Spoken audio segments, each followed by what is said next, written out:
Another Yugi tuber with an opinion. Quitting the game. Yugioh is dying. Duel Links is killing Hearthstone or something. Another content creator with a planet-sized ego juxtaposing their opinion with the rest of the universe. Woe is me. Today, I want to talk a little bit about why I have been doing Genesys content on my channel for a few videos now, and ultimately have come to the conclusion that I will no longer be doing this. Some of you may have seen a month or two ago, I had this kind of off-the-cuff rant on stream just about, general thoughts on Genesys, and it wasn't supposed to really spark an entire, debate or anything, and of course, naturally, when you just kind of free-flow think about things, it doesn't really come across as very well articulated. So I thought this would be a good opportunity just with the new year and stuff, as I'm reevaluating my content, to really kind of think about why I won't be doing Genesys anymore. I'm going to go over a couple of things in this video. So I will be talking about the positives, definitely much to love about Genesys for sure, the point system, the communication that's been happening, some of my thoughts on rogue decks and how they have sort of found a place in Genesys to some extent, the lack of pendulums and links, and of course I'm going to be going over some of the negatives and why ultimately I've decided to not pursue Genesys any longer. And that will just sort of come down to, from a content creator's perspective, where those numbers really lie in terms of audience enjoyment. My issues with Genesys still being a modern format, talking a little bit about the power level, the points list as well, and some other factors that have led me to kind of drop Genesys altogether. So to be very clear and disclaim this is not some sort of objective analysis. I'm doing this pretty much off script. I have a couple of bullet points here and that's it. But I have had enough time to really think about this and sort of really pinpoint where my main issues and gripes with the format are. And again, to reiterate, this is completely opinion-based. This is just my personal perspective. If you love Genesys format, if you think it's the future, if you think it's the greatest thing that's ever blessed this game, I'm absolutely behind you. I really hope that to be the case. I'm just saying, for me personally, my personal opinion and perspective, I don't think it's for me anymore. Let's go over the point system. I think this is the single best thing about Genesys format. The way that all of the cards work together in a numerical sort of totality is just fantastic. It's, in a nutshell, basically Duel Links, if you think about it.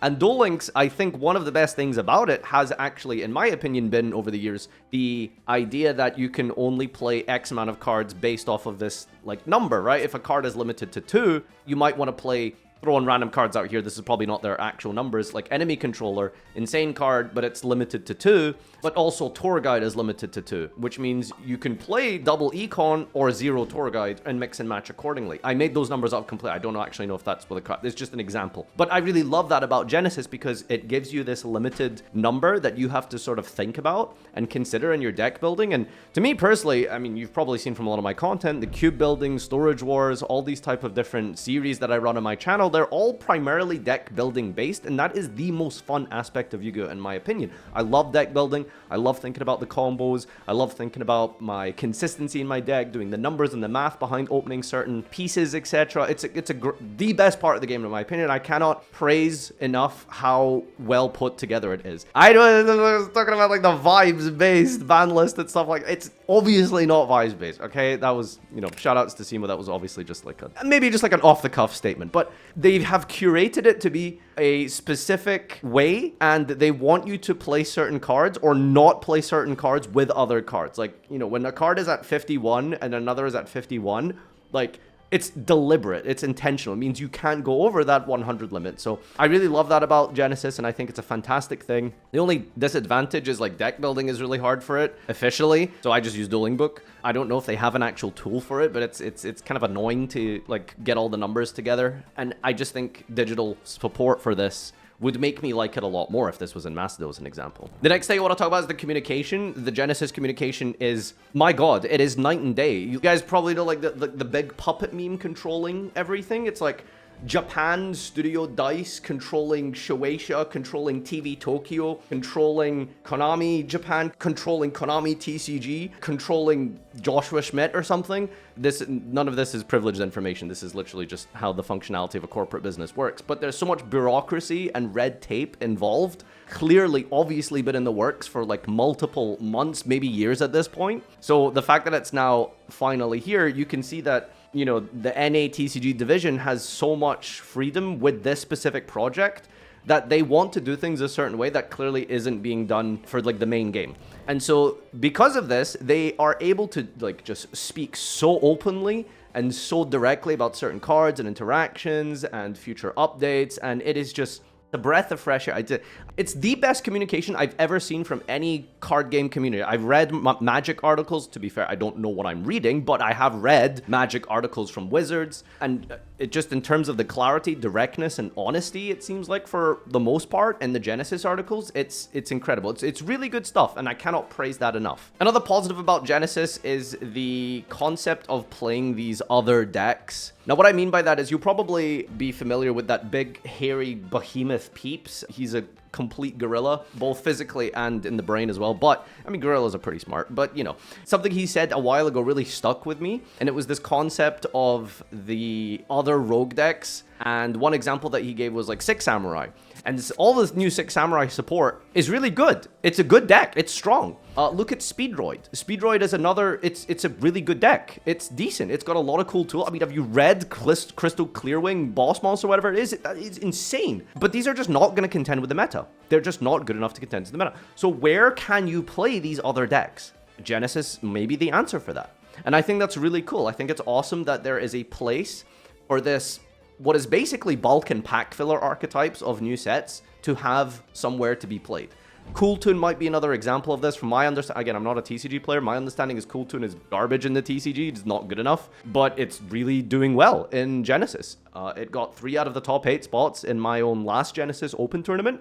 So if anything, to go by Farfa viewers, you know, the most advanced, prolific, talented, skillful duelist in the universe, that would be a great representation of the metagame. So, you know, there's that. No pendulums and links, I think, is kind of maybe a good thing as well. I don't know if Genesys is supposed to be like the pathway for new players, but not having to deal with pendulums, ultimately, you don't really have to deal with pendulums in Modern anyway, because who the fuck plays that shit? They killed that mechanic deliberately, let's be real. Links, obviously, it's not like complicated, but it definitely is complicated in the sense of how you sequence your combos, because link summoning is so much more open-ended than just, you know, very specific fusion summons or synchro plays. Like, you're way more likely to fall prey to option paralysis with link summoning decks and stuff, so maybe that was like one of the reasons why they got rid of it. While a lot of people perceived that link summoning was the big bad modern power creep enabler of Yu-Gi-Oh, I don't think that's actually where the power creep lies, weirdly enough. So first and foremost, again, like now that we're into the negatives, I just want to be very clear. I think conceptually there's more positives than negatives for Genesys. Like ultimately the main reason for me is that the numbers just aren't there. Genesys tournaments that I've been running have been slowly depreciating from, you know, we had 250 for the first time, which is unreal for an online dueling book tournament, right? And then over time, like, people just don't care anymore. It's just the reality. I could be completely washed, but looking at other content creators as well, it's kind of like maybe the same story. I think MBT's like Genesys 10-minute testing last month, I think was one of his worst viewed videos that month, other than Junior Journey. Junior Journey. So primarily, let's be clear, I'm not gonna like pretend or anything like that. I'm a content creator first and foremost. If the audience isn't there, then I'm just not gonna prioritize it. So that's number one. But I am at my heart and core, a competitive player. While I play the game somewhat casual competitively, I do like optimizing and doing things to the letter and properly and playing the game at a decent level that I can allot that time to. And so I think one of the biggest problems, if there's anything to take away from this, is that while I do like Genesys, I just feel like I'm playing watered down Modern, which, to be fair, you could argue is exactly the point. It should be watered down Modern. That's fine. That's great. But for me personally, if I'm going to play an alternative format and a different type of Yu-Gi-Oh, it needs to be different enough for me to engage with it. Otherwise, I just feel like I'm playing Modern, just worse. Now, this is where subjectivity really comes in. And again, to emphasize, please, like, you don't need to tell me what to feel or argue here. I'm just telling you how I view it, okay? The power level of Genesys is something completely subjective. Where should the power level of Genesys be? Should it be Modern 2, watered down rogue decks of Modern? That's absolutely a valid way to look at it. Should it be somewhere between Edison and modern, whatever that may be. I gave this remark in my highlight video, you know, a couple months ago, and I said specifically hat format. That was obviously a big mistake because a lot of people jumped on me for that, but you need to understand that from my perspective, I was in the upper level of hat, okay? I was an Infernity duelist, and if anyone knows anything about hat Infernity, that shit's basically a modern deck, okay? You give full power Infernity the cards of 2014 today, like, it could probably beat, like, modern decks going first today, genuinely. I mean, dude, Dweller, barrier, break, like, what the fuck? Like, that is a modern deck.